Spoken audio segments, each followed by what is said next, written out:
Hello Marcus. I'm here today to tell you about my media degree, my future, and why I'm sitting here in my pyjamas. I started my media degree mainly wanting to study film and screenwriting.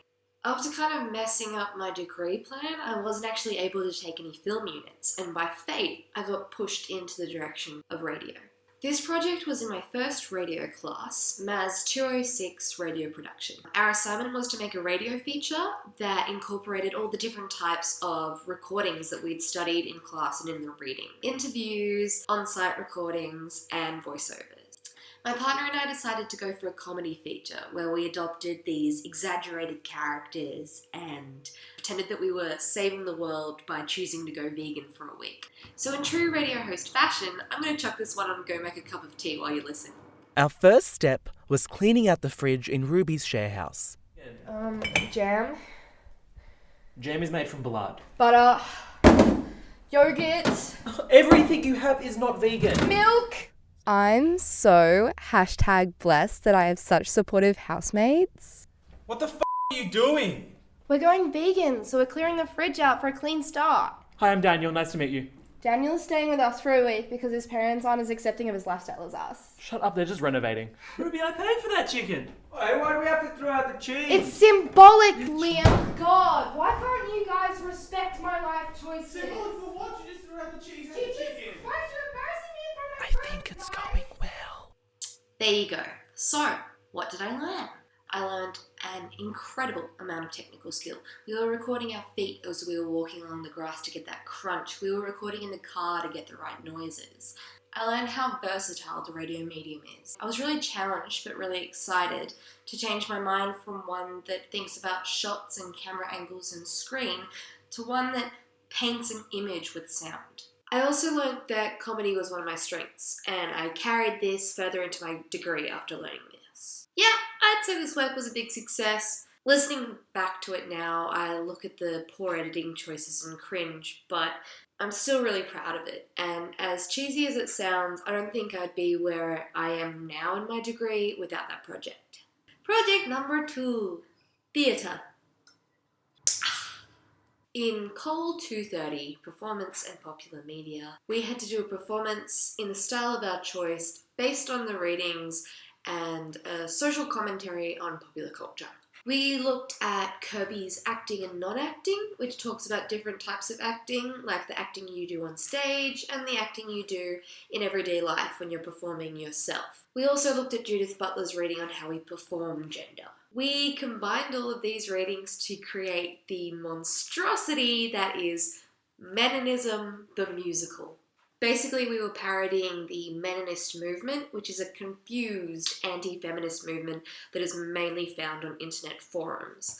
The men in this group are famous for hacking into female users' computers and giving them pornographic computer viruses, supporting rape culture, and thinking that feminazis will take over the world. We tackled these issues in the musical, kind of attacking their precious masculinity and showing how ridiculous the whole thing is. I'll show you a snippet of the musical now that we performed.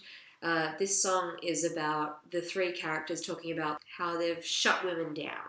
Excuse the awful singing. So I was playing World of Warcraft and this gamer girl challenged me to a duel. Girls don't play video games. She was clearly just there to get guys. So I told her to get back into the kitchen and make me a sandwich. And then she ran into my longsword. She ran into my longsword 10 times. She had it coming. She had it coming.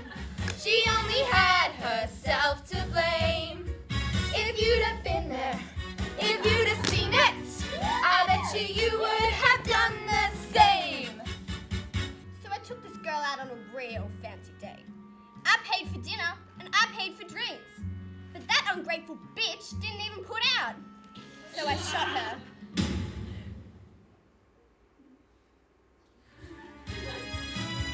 She had it coming. She had it coming. She had it coming. She had it coming. She had it coming all along. I guess. If you'd have been there, if you'd have seen it, how could you tell us that we were wrong? She had it coming. She had it coming. She only had herself to blame. If you'd have been there, if you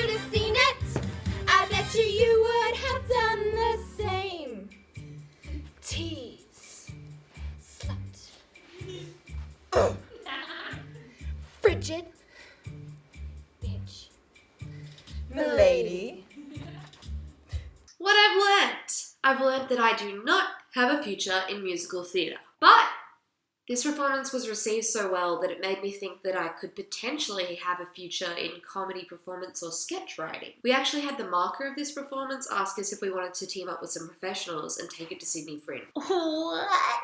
I know. I think the piece served as a social commentary for this dangerous and ridiculous group, kind of like how Saturday Night Live makes fun of politics to make you more aware of what's going on, and I would love to do more of it. This piece fits into my future field because it got me thinking about comedy sketches and radio and how I could combine the two, maybe in like a sort of comedy podcast sketch sort of thing.